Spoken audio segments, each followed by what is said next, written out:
जब से मैं अपनी आईटी की बहुत अच्छी जॉब छोड़ के फुल टाइम रियल एस्टेट में आया हूँ, मुझे दो क्वेश्चन बहुत कॉमन आते हैं। वन, कि आपने इतनी अच्छी जॉब आईटी की छोड़ के रियल एस्टेट में आने का क्यों डिसाइड किया, एंड सेकंड, क्या आपको अब रियल एस्टेट में अच्छा लग रहा है।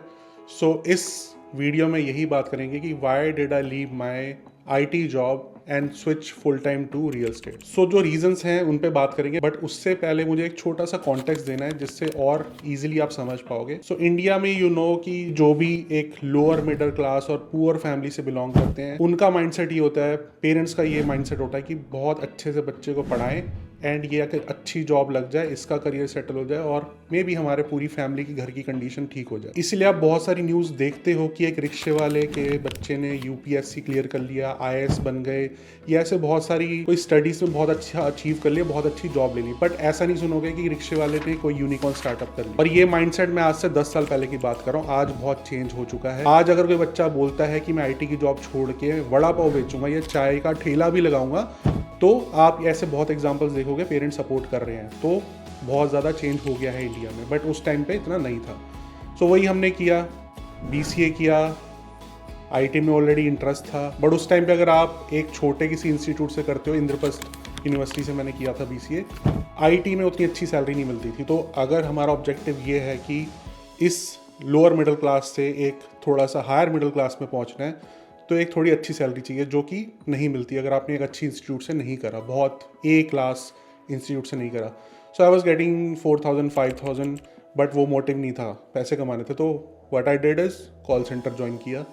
स्टार्टिंग में वहाँ भी इतनी सैलरी नहीं थी, but still it was better than the I T job.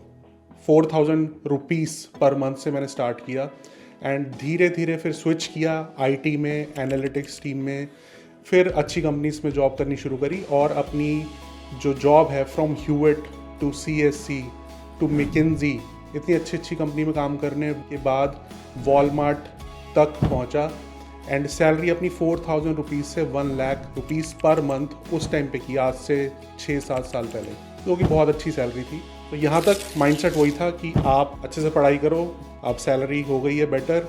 And third जो लेवल है, वो अभी कभी माइंड में आया ही नहीं कि बिजनेस करना है या अपना कुछ स्टार्टअप करना है। अभी वो माइंडसेट लोगों का चेंज हो रहा है इंडिया में, बट वो ऐसे ही था, पढ़ाई करो, अच्छी जॉब ले लो and you will be doing job for your life time. Appraisal अच्छा लेते रहो, ऑन साइड करते रहो, रेटिंग अच्छी लेते रहो, मेहनत करते रहो। उसी माइंडसेट से हम कनाडा मूव हुए, यहाँ पे स्क्रैच से अपनी लाइफ स्टार्ट करी।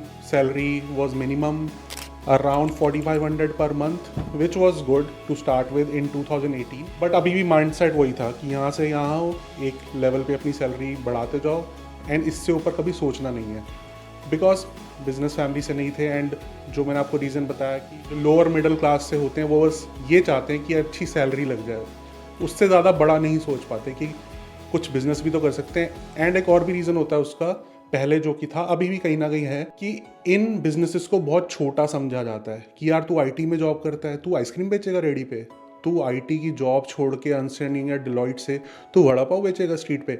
ये माइंडसेट अभी भी है, चेंज हो रहा है, टाइम लगेगा। बट कनाडा में यहाँ पे आके थोड़ा जब हमने टाइम स्पेंड किया, हमें ये बिलीव हुआ कि यहाँ पे ऐसा बिल्कुल भी नहीं है। बहुत सारे स्टूडेंट्स हैं जहाँ पे स्टडी करते हैं, जॉब भी नहीं करते हैं, may be part time job करते हैं अपने स्टडी के टाइम पे, बट उसके बाद सीधा लेट से पिज्ज़ा स्टोर ओपन करते हैं, या फिर एक फूड ट्रक स्टार्ट करते हैं, या फिर एक क्लीनिंग कंपनी स्टार्ट करते हैं, या कार डिटेलिंग कंपनी शुरू करते हैं। तो अगर मैं इसको कंपेयर करूँ माइंडसेट से, इंडिया वाले नहीं करेंगे कि यार तू ग्रेजुएशन करके गाड़ी साफ कर रहा है। वो थोड़ा सा माइंड चेंज होने लगा मेरा, यहाँ पे माइंडसेट थोड़ा डिफरेंट होने लगा कि यहाँ पे स्टार्ट किया जा सकता है। यूट्यूब तो आते ही स्टार्ट कर लिया था, that is also a business, content creation is also a business, but उसको हमने बिजनेस की तरह स्टार्टिंग में लिया नहीं। जस्ट उसको ये सोचा कि हम इंफॉर्मेशन शेयर करते जाएंगे एंड 1 साल 1.5 साल बाद थोड़ी बहुत इनकम भी आने लगी। बट ये था कि हम it's a side hustle, knowledge share करेंगे, थोड़ी बहुत इनकम आ जाएगी। कभी उसको बिजनेस की जैसा नहीं सोचा कि जो टाइम बचता है आफ्टर जॉब, उसमें हम थोड़ा सा इनकम अर्न कर लेंगे। बट सेम चीज़ हुई, $4,500 से यहाँ पे अपनी सैलरी इंक्रीज़ करके 15,000 पर मंथ तक मैं ले आया आईटी में। बट अब ये आप भी रियलाइज़ करोगे कि कनाडा में आपकी सैलरी बहुत अच्छे लेवल पे भी मोर देन 300,000 नहीं जा सकती।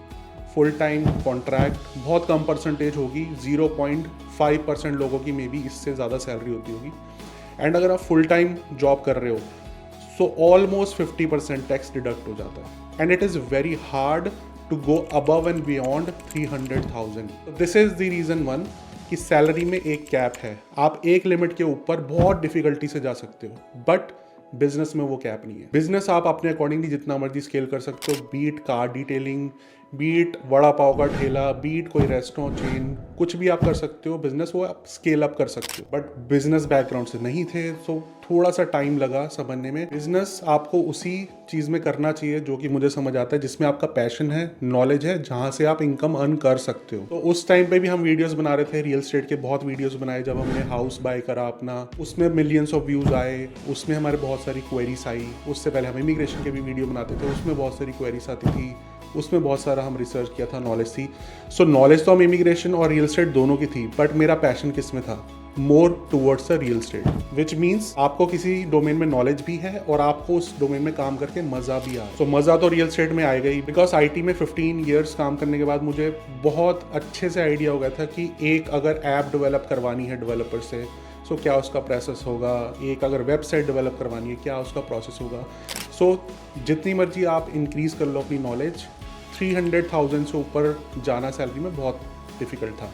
And on the other hand business में आप स्केल अप कर सकते हो, and I had the knowledge as well, and monotonous भी नहीं होगा। And that is true. 6 months की जो जर्नी है रियल एस्टेट की, that has been a roller coaster ride, वो आपको आगे मैं बताऊंगा मोनोटनस क्यों नहीं है। तो reason number 2 is interesting job, not monotonous.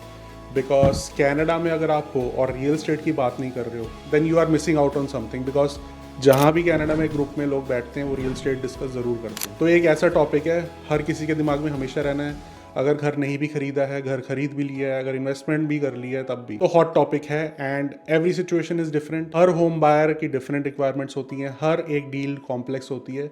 So it is always interesting. Next reason was, जैसे मैंने आपको बताया कि जो भी हमारी लाइफ में कनाडा में होता था हम वो यूट्यूब पे शेयर करते थे। सो हमने होम बाइंग के अपने एक्सपीरियंसेस बहुत शेयर करे, मिलियंस ऑफ व्यूज़ आए, उससे हमें नॉलेज भी हुई और ट्रस्ट भी हमने गेन किया जो व्यूअर्स थे। बिकॉज हमारे बहुत मैसेजेस आते थे कि थैंक्स टू यू, हमने आपका वीडियो देख के बिल्डर से वो अपग्रेड लिए जो हमारे लिए बेनिफिशियल हैं, और कॉन्ट्रैक्टर से वो करवाया जो हमको उनसे सस्ते पड़ रहे हैं, या फिर हमने नया घर कैसे लिया, what were the tips, mortgage कैसे लेनी है, तो बहुत अच्छा लगता था। But the thing is, without any license I can not practice real estate in Canada. So ये मेरे को उस टाइम पे पता था, 4 साल पहले सोचा था, but it was difficult. Real estate का जो एग्ज़ाम है, जो लाइसेंस लेना है, that's a long costly process जिसमें पढ़ाई करनी पड़ती है। सो उस टाइम पे हेल्थ इश्यूज़ एंड आरव भी था, मनप्रीत वॉज प्रेगनेंट, सो इन चीज़ों की वजह से नहीं हो पाया। But finally last year I got the license. And इसीलिए जो मेरी जर्नी रही है as a first time home buyer to owning 4 properties in Canada, मैंने बहुत कुछ इस जर्नी में सीखा है। And I understand the mentality of first time home buyer, उनके इमोशंस क्या होते हैं, क्या क्या डिफ़िकल्टीज आती हैं, क्या क्या क्वेश्चंस आते हैं। सो अभी भी बहुत सारे फर्स्ट टाइम होम बायर से मुझसे छोटा सा क्वेश्चन पूछते हैं, sorry if we are asking a silly question, तो मैं स्माइल से बस अपना टाइम याद करता हूँ कि हम भी ऐसे सिली से क्वेश्चन पूछते थे। तो I don't mind any simple और silly question as well, I answer them, because first time home buyer को एजुकेट करना इज़ इम्पॉर्टेंट एंड आंसर उनके सारे क्वेश्चन करना इज़ इम्पॉर्टेंट। बिकॉज अगर हमारे क्वेश्चन आंसर नहीं होते तो हमें बुरा लगता था जब हम घर बाय कर रहे थे। सो एक रीज़न ये भी है कि मैं फर्स्ट टाइम होम बायर्स के इमोशन बहुत अच्छे से अंडरस्टैंड कर सकता हूँ, एंड वो जर्नी क्या होती है from first time home buyer to a investor, that I also understand. Every situation is different, every home buyer situation is different, but मैंने वो up and down भी real estate में देखे हैं कनाडा में, and how I managed all my properties, I guide first time home buyer and investors in similar manner. And of course another reason is social media following. अब YouTube almost 1 million subscribers हैं, TikTok and Instagram पे 180K followers हैं. So doesn't matter कि कोई project launch हो रहा है नया, या फिर कोई प्रॉपर्टी मार्केट करनी है सेल करने के लिए, मुझे थोड़ा एडवांटेज होता है सोशल मीडिया फॉलोइंग का। प्लस अगर मुझे अपनी टीम भी एक्सपैंड करनी है, लेट्स से ईस्ट रीजन में और वेस्ट रीजन में, मुझे बहुत बेनिफिट होता है, तो टीम भी बहुत इजीली एक्सपैंड हो रही है। तो definitely social media following helps. And अगर आपने ड्रीम विला का नहीं फॉलो करा है पेज, तो प्लीज़ फॉलो दैट, बिकॉज आपको रियल एस्टेट की एटलीस्ट उसमें बहुत नॉलेज मिलेगी। And when you are ready to purchase your first house और investment property, then you can get in touch with me. And another reason, बहुत लोग कहते हैं रियल एस्टेट में बहुत पैसा है इसलिए रियल्टर ज्वाइन करते हैं, बट जितनी जॉब डिफिकल्ट है उतना ही पैसा है। बिकॉज बहुत इजी लगता है बाहर से देख के यार रियल्टर्स कितनी अच्छी लाइफ जी रहे हैं, luxury life, luxury cars, but actually में जब आप करोगे रियल्टर की job then you will realize it is very very difficult as compare to my work from home product manager job. मैं उससे कंपेयर डायरेक्टली करके बता सकता हूँ। 3 इयर्स मैंने जॉब किया एज अ प्रोडक्ट मैनेजर। मेरा इंटरव्यू भी जूम पे हुआ। 3 साल तक मैं कभी ऑफिस नहीं गया हूँ। घर पे बैठ के मैं सारी मीटिंग्स लीड करता था and it is up to me कि मैं कैसे अपना डे प्लान कर सकता हूँ। 9 to 5 अगर मेरे को लॉग इन रहना है, I try to finish all the meetings लेट्स से before 2, because as a product manager आपको लीड करना होता है। तो अगर मैं अपनी बात करूँ बहुत ईजी था एंड 2 to 5 मे बी मैं कोई लर्निंग कर रहा हूँ या कोई अपॉइंटमेंट है और वट एवर, अपने अकॉर्डिंगली मैनेज कर सकते हो अगर आपको ऑफिस नहीं जाना है तो। सो कंपेयर टू दैट मैं एज अ रियल्टर कभी 12 बजे भी घर आ रहा हूँ, कभी दिन में मैं 300 किलोमीटर गाड़ी भी चला रहा हूँ, कभी गाड़ी की पार्किंग में जाके भी ऑफर मैं बना रहा हूँ। तो बहुत बहुत डिफिकल्ट है और ये आपको हर रियल्टर बोलेगा कि रियल्टर की लाइफ डिफिकल्ट है, but I am telling you by comparing my IT job with the realtor job. But अगर आप पूछोगे कि इतनी ईजी जॉब थी फिर आपने रियल एस्टेट में मूव क्यों किया, इट इज़ इंटरेस्टिंग स्टिल। अगर मैं 12 बजे भी घर पे आ रहा हूँ, मैं मे बी 12-14 घंटे भी काम कर रहा हूँ, सोशल मीडिया भी मैनेज कर रहा हूँ, बैक एंड भी मैनेज कर रहा हूँ, कॉल्स भी पिक कर रहा हूँ, ट्रैवल भी कर रहा हूँ, फील्ड पे भी हूँ, हाउस शोइंग्स भी चल रही है, तब भी एक फ़न है। इंस्टेड ऑफ अगर मैं उसको कंपेयर करूँ कि 3 साल मैं बैठ के कितनी बड़ी बड़ी मैंने एप्स और वेबसाइट्स डेवलप करवा दी, कितने सारे प्रोग्राम्स लॉन्च करवा दिए। So compare to that it is very interesting. It will never get boring because हर प्रोजेक्ट डिफरेंट है, हर घर जो आप दिखाने जा रहे हो वो डिफरेंट है, हर क्लाइंट की रिक्वायरमेंट्स डिफरेंट है। तो बोरिंग तो कभी नहीं होने वाला, मे बी कभी फ्रस्ट्रेटिंग होगा और कभी बहुत ज़्यादा मज़ा आएगा। सो एक किक तो आपको मिलती रहेगी। अब वो माइल्ड किक है, हार्ड किक है, that will make it an interesting journey. तो yes, money is good but बहुत एफर्ट्स भी हैं इसमें। सो वो रीज़न होता है कहीं ना कहीं जब भी कोई रियल स्टेट में आता है कि पैसा अच्छा है तो हम पैसा कमाएंगे, बट एफर्ट भी है। बट अगर आप उतने एफर्ट एक्स्ट्रा पुट करने के लिए रेडी हो, instead of just doing all the meetings sitting on your couch, तब तक आप नहीं आओ जब तक आप इतने एफर्ट नहीं लगा सकते, कि आप इतनी ड्राइव नहीं कर सकते, इतने सारे कॉम्प्लेक्स केसेस हैंडल नहीं कर सकते, नेगोशिएट नहीं कर सकते, डिफ़िकल्ट सिचुएशन हैंडल नहीं कर सकते। तो बेसिकली अगर मैं रेट करूं कि मेरी IT की जॉब की कॉम्प्लेक्सिटी क्या थी एंड उसमें स्ट्रेस कितना था, दैट वाज 5 आउट ऑफ 10। अगर रियल स्टेट में बोलूँ तो it is 9 out of 10। But on the same time अगर मैं इसमें एक्साइटमेंट या फन को रेट करूँ तो प्रोडक्ट मैनेजमेंट में 3 out of 10 and real state में 10 out of 10। So this is up to you as well. ये सबका डिफरेंट एक क्राइटेरिया होता है। कुछ लोग बिजनेस में नहीं आना चाहते, कुछ लोग अपनी सैलरी से खुश होते हैं और कुछ लोग इंजॉय करना चाहते हैं अपना फैमिली टाइम, कि मैं घर पे बैठ के एक IT जॉब ले रहा हूँ, 9 to 5 काम किया, उसके बाद मेरा फैमिली टाइम है and I will enjoy my life. जैसा मैंने आपको बोला कि 300,000 से ऊपर नहीं जा सकते, मे बी किसी का 200,000 का पैकेज है एंड वो उसको सस्टेन करना चाहते हैं, एवरी मंथ सैलरी आएगी, it's not a bad salary, अच्छी डिसेंट लाइफ जी सकते हैं उससे। And I don't have any problem with that because सबके वो गोल्स नहीं होते, कोई वो ऐसी लाइफ और इतना स्ट्रगल नहीं करना चाहता लाइफ में, दैट इज एब्सोल्युटली फाइन। मेरा भी माइंडसेट वैसा ही था, but why I am doing it right now is एक आपकी एज होती है जब आप बहुत ज़्यादा प्रोडक्टिव हो सकते हो।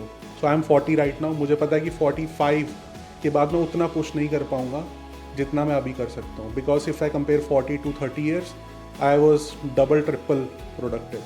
सो एक लास्ट 5 ईयर का मुझे पुश और करना है, सो दैट कभी लाइफ में ये रिग्रेट ना हो जब डेथ बेड पे हो कि एक लाइफ में सोचा था कि बिजनेस स्टार्ट करना है या रियल स्टेट करना है या फिर कोई रेस्टोरेंट चेन ओपन करना है, वो किया नहीं, वो रिग्रेट बहुत बुरा होगा। सो इसलिए आपके भी माइंड में कुछ है, कोई प्लान है, कोई बिजनेस स्टार्ट करना है, कोई ऐप डिज़ाइन करनी है, कहीं कंट्री से बाहर मूव होना है, whatever, try at least once, बाद में फ्यूचर में रिग्रेट नहीं होना चाहिए। सो वही मेरा भी ऑब्जेक्टिव है।